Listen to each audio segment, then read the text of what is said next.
Good evening and welcome to the Met Gala at the Metropolitan Museum of Art right in New York City. Et oui, mesdames et messieurs, nous sommes la première semaine du mois de mai, et qui dit première semaine du mois de mai, dit Met Gala. Alors, je pense que vous l'aurez compris, mais je suis passionnée par la mode, son histoire et tout ce qui s'en rapproche, donc je me devais de sauter sur l'occasion et de vous parler de l'événement le plus important du milieu de la mode. Pour cette vidéo, j'ai décidé de ne pas seulement vous donner mon avis sur le thème et sur les tenues qui fouleront le tapis rouge de cette année, mais d'aller plus loin dans mes recherches et d'essayer de comprendre comment le Met Gala est devenu un événement culturel mondial. Alors, installez-vous confortablement et laissez-moi vous parler de l'histoire du Met Gala. When I think about the Met, I think about the extraordinary breadth of talent and creativity and design, and I think that's what the Met needs to be. Déjà, avant toute chose, il faut savoir que l'histoire du Met Gala ne date pas d'hier.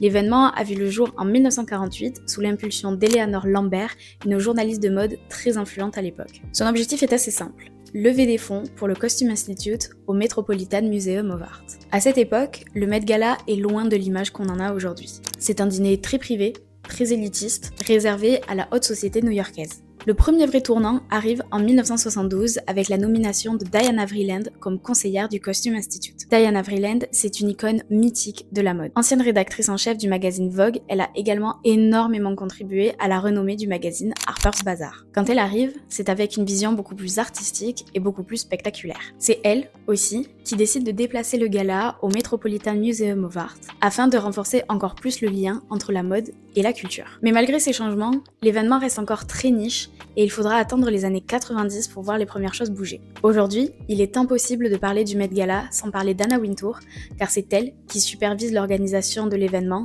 depuis 1995. Quand elle arrive, l'événement est encore peu médiatisé. Il n'y a pas encore de grande mise en scène et la liste des invités est encore très restreinte. Mais Anna Wintour voit beaucoup plus grand et voit ici quelque chose d'essentiel. Le Met Gala, ça représente une véritable célébration du talent, de la créativité et du design. La mode peut donc intéresser un plus large public, mais à condition de le connecter avec la pop culture. C'est un processus qui prend pas mal de temps, mais vous allez voir que certains événements vont permettre d'accélérer ces changements. D'abord, en 1995, on a la sortie du documentaire Unzipped qui marque un changement important. Dans ce documentaire, on suit le créateur Isaac Mizrahi dans la création de sa collection Automne-Hiver 1994. Pour la première fois, le public découvre les coulisses de la mode. Le succès de ce documentaire montre que le public manifeste un vrai intérêt pour ce milieu qui va bien au-delà des podiums car la mode devient une vraie source de divertissement. L'année suivante, l'édition de 1996 célèbre les 50 ans de la Maison Dior. Mais ce n'est pas le thème qu'on retiendra cette année, mais plutôt la présence d'une seule et unique personne, la princesse Diana.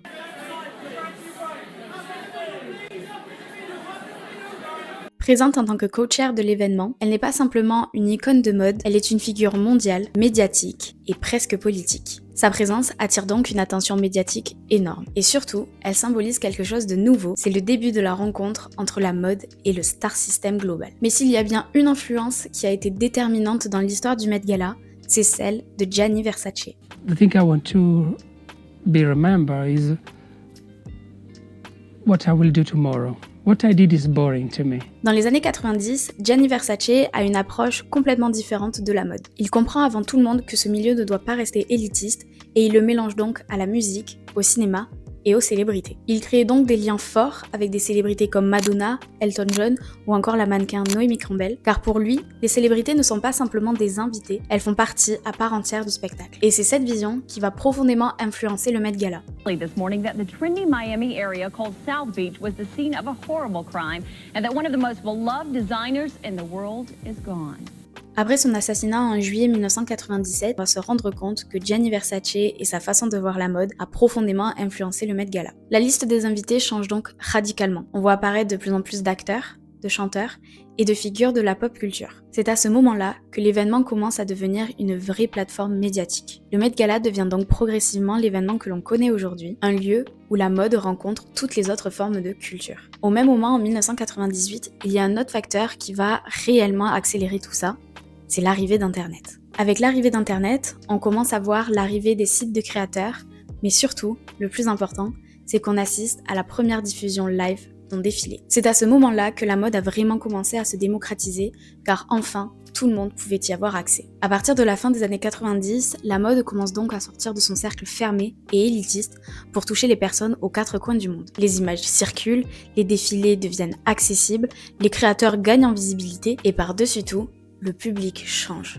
Il y a aussi des séries comme Sex and the City qui jouent un rôle énorme car la mode devient sujet de conversation au quotidien et le public s'en empare. Le Met Gala s'inscrit donc parfaitement dans cette nouvelle direction et devient le point de rencontre de cette nouvelle culture digitale. Au début des années 2000, le Met Gala entre dans une nouvelle dimension. Tout ce qui a été amorcé pendant les années 90 commence à réellement prendre forme et la vision d'Anna Wintour devient de plus en plus claire. La mode n'est plus seulement un milieu d'initiés, mais elle devient un spectacle global pensé pour être vu, photographié et commenté. Le tapis rouge, qui n'était qu'un simple passage obligatoire, devient progressivement le cœur de l'événement. Les célébrités ne viennent plus pour assister à un dîner ou même soutenir un musée, elles viennent avec une intention, celle de marquer les esprits. Les tenues deviennent plus audacieuses, plus conceptuelles, voire même parfois très controversées, et on commence à comprendre que le Met Gala n'est pas juste une soirée élégante, mais une véritable performance visuelle. Et surtout, ce qui change tout, c'est que les médias s'en emparent de plus en plus. Mais à ce moment-là, il manque encore un élément clé pour que le Met Gala devienne le phénomène que l'on connaît aujourd'hui. Et cet élément, ce sont les réseaux sociaux. Si les années 2000 ont construit le spectacle, les années 2010 vont le propulser à une échelle beaucoup plus importante. Avec l'arrivée d'Instagram, Twitter, ou même plus tard de TikTok, le Met Gala change totalement de dimension. Il ne se vit plus seulement sur place ou dans les magazines, mais il devient instantané partout dans le monde. Chaque look est immédiatement partagé, commenté, analysé, et ça change tout. Car maintenant, les célébrités ne s'habillent plus seulement pour les photographes présents sur l'événement, mais pour Internet. C'est à ce moment-là qu'on commence à voir la naissance des looks iconiques. On peut penser par exemple à Rihanna, qui va littéralement redéfinir tous les codes qu'on attend du Met Gala. On a aussi Lady Gaga, qui elle de son côté transforme la montée des marches en véritable performance artistique. Il y a aussi des stars comme Beyoncé, Kim Kardashian ou encore Zendaya, qui chacune à leur manière participent à cette montée en puissance. Et justement, ces personnalités-là, parlons-en. À partir des années 2010, le Met Gala devient un véritable carrefour entre plusieurs mondes. La mode, le cinéma et la musique, évidemment, mais aussi la télé-réalité et les réseaux sociaux.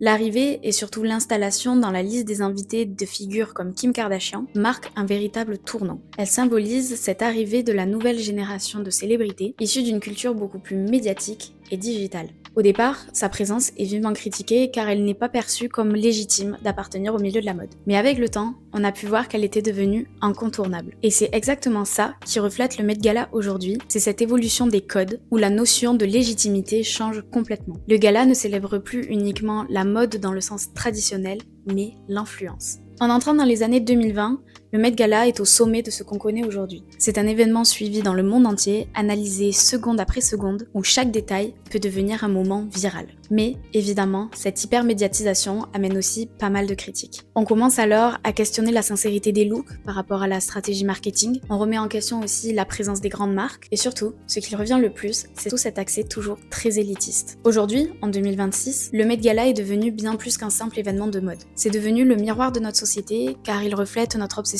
à l'image, l'importance que l'on apporte aux célébrités et surtout la puissance des réseaux sociaux et la manière dont la mode s'inscrit maintenant dans la culture globale. Ce qui est fascinant avec cette évolution, c'est de voir comment le Met Gala est passé d'un simple dîner élitiste à un véritable phénomène de la pop culture. Et pourtant, malgré le fait que cet événement soit devenu spectaculaire, l'objectif, lui, est toujours resté le même, soutenir l'exposition du Costume Institute. Car oui, encore aujourd'hui, le Met Gala constitue la source de revenus principale du Costume Institute. Sauf que maintenant, on ne vient plus seulement soutenir un musée, on vient appartenir à un vrai phénomène qui dépasse la mode.